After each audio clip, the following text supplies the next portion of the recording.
How the next Kristaps Porzingis failed in the NBA. Let's get into this.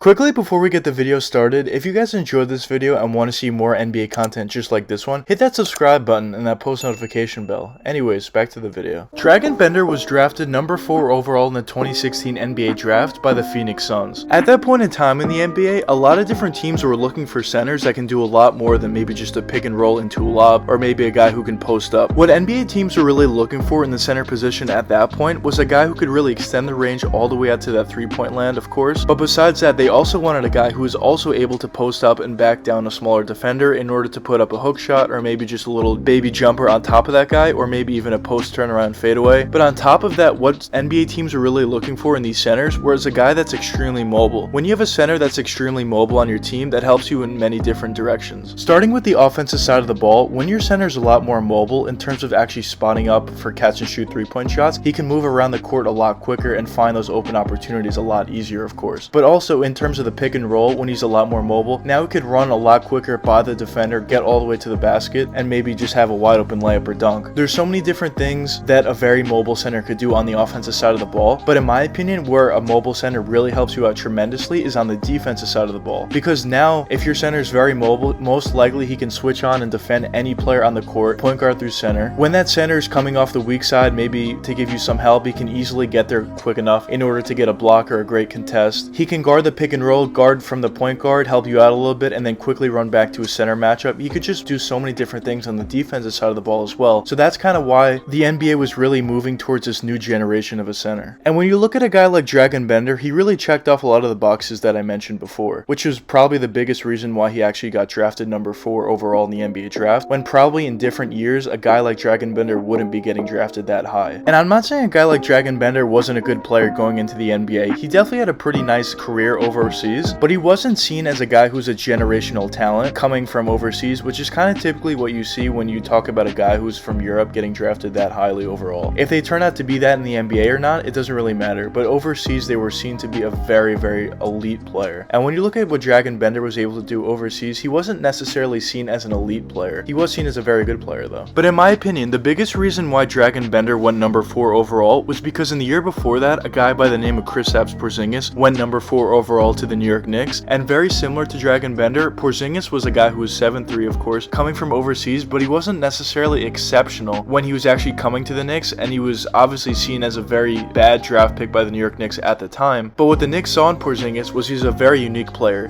He was 7'3", he had ball handling ability, he was very mobile, he can shoot that 3-point shot very effectively, he was a great mid-range shooter, he had the mobility to actually put the ball on the floor and get all the way to the basket. He was a very unique player, and if you could really put everything together, he would be a very, very good player in the NBA. And obviously they were right, and after his rookie season, everybody saw that Porzingis was going to be a very good player in this league going forward, and I think that was kind of the mindset of the Phoenix Suns when they saw a very similar player in Dragan Bender on the board at the number 4 overall pick. They decided to take a chance on him because maybe he could actually live up to the same expectations that Kristaps Porzingis lived up to. But in Dragan Bender's rookie season, he disappointed pretty significantly. He only averaged 3.4 points per game on 35% shooting, 2.4 rebounds per game, and only 0.5 assists per game. Of course, for a guy who was a number 4 overall draft pick to the Phoenix Suns, this was definitely a disappointing season for him. But the saving grace for Bender was the fact that he was coming from overseas. When you look at a guy like Porzingis, who also came from overseas and actually acclimated to the NBA very quickly and turned out to be a very good player very quickly, he obviously wasn't the norm. Most players, when they come overseas, it kind of takes them a season or 2 seasons to really truly get acclimated to the NBA game and really feel comfortable. And even star players coming from overseas, or even players in general coming from college, don't necessarily get to the point that we all know and love them for until maybe 2, sometimes 3, sometimes 4, sometimes 5 seasons later. So that was kind of the saving grace for Bender. And even though Bender's rookie season definitely wasn't a successful one, he did show some flashes here and there. He showed an amazing stroke from that 3-point range in that mid-range area, either in the pick and pop or maybe just a spot-up catch and shoot 3-point shot. He was definitely a very effective shooter, and that was definitely something that the Suns were happy about. But of course, they want to see a lot more improvement than just a catch and shoot 3-point shooter when you're drafting a guy number 4 overall. And also, Bender dealt with some injury issues in his rookie season as well, and basically what the Phoenix Suns really wanted from Dragan Bender after that pretty poor rookie season was go into the offseason, really put a ton of work in the gym and really work on his game individually, and hopefully after that one season under his belt, maybe he can get all those jitters out and really get back to playing his game once he got to the NBA that next season, and hopefully also play a full season of healthy basketball for Dragan Bender, and he could really live up to the expectations and the reason why the Suns drafted him in the first place. But unfortunately for Bender and the Phoenix Suns, in Bender's second season he didn't necessarily improve at all. Yeah, he brought his points up from 3.5 points per game to 6.5 points per game, but that's basically nothing. His efficiency numbers went up slightly as well, but basically this is nothing. When you're drafting a guy number 4 overall, at the very least you're looking for him to average anywhere from 12 to 15 points per game, hopefully even more than that, but at a baseline you'd like to see him average at least 12 points per game. And the fact that Bender wasn't even getting into the double digits and averaging 10 points per game obviously was a warning sign. And by Bender's third season he was only averaging 5 points per game, so at that point after his third season the Phoenix Suns realized that they have drafted a bust in Dragan Bender with the number 4 overall pick. But to be fair to Bender, it wasn't all necessarily his fault. The Suns organization obviously wasn't a good one at that time, and in my opinion I think most rookies would struggle in that situation as well. They didn't have a great coach, they didn't have a great roster to really help Bender out, so maybe if Bender was drafted to a team like the San Antonio Spurs or the Miami Heat or maybe even the Golden State Warriors that are known for great talent development, maybe Bender would have been a better player in the NBA. But after that, the Phoenix Suns, after his 3 seasons, actually decided to give up on Dragan Bender and he moved on to the Milwaukee Bucks, where he only played 7 games and didn't really provide much. And then after that, he actually in the same season went over to the Golden State Warriors and only played for 9 games and didn't really produce much either there as well. And basically after that 2019 NBA season, that was the last time we saw Dragan Bender in the NBA. And in my opinion, I feel like it kind of serves as a lesson to both the Phoenix Suns and the NBA. If a player coming into the draft is seen as the next this guy or the next that guy that's a very established player in the NBA, it doesn't necessarily mean you should completely fall in love with that player. Because when you actually look at what Dragan Bender was able to do overseas, he was decent, he was pretty good, but he wasn't anything crazy even overseas. So what would make you expect that he would be amazing coming into the NBA? Yeah, Porzingis you could say was kind of the same way with that, but he's kind of an anomaly and he's not the norm. So it was definitely a very risky pick for the Suns to make it that 4 spot. Maybe they could have traded back if they really were in love with Bender and drafted him later in the draft, but maybe at the same time they were convinced that he was going to go before they were able to draft if they did trade down. We'll never know, but that's kind of what happened with Dragan Bender. But do I think personally Dragan Bender could have been better in the NBA than he actually was if he got drafted by a different team or maybe in a different situation? I definitely do think it was a possibility. When you look at what Bender was able to do, he had some nice skills for the new age NBA center. He was a great 3-point shooter, he was very mobile, he had a decent basketball IQ on the offensive side of the ball, he was getting there on the defensive side of the ball, so I think there definitely was a chance that maybe on a different situation, on a different team, he could have been a lot better than he actually was, but I guess we'll never know. But in my opinion, after Dragan Bender left the Suns after only 3 seasons after being drafted number 4 overall, his confidence was kind of shot at that point and his career was definitely going in a downward spiral. As a star player, any player in the NBA, or really any sport, once you lose your confidence, that's the worst thing you can possibly do. And especially for a player like Dragan Bender, who's never really tasted any success in the NBA, once he really completely lost his confidence after 3 seasons, I feel like his career was kind of shot at that point. But that's basically the story of what happened to Dragan Bender. But let me know what you guys think in the comments. Why do you guys think Dragan Bender's career didn't turn out the way that he wanted it to? But anyways, I hope you guys enjoyed the video, and if you did enjoy, please leave a like and subscribe and hit that post notification bell. It really helps me out a lot. Until the next time, peace out guys.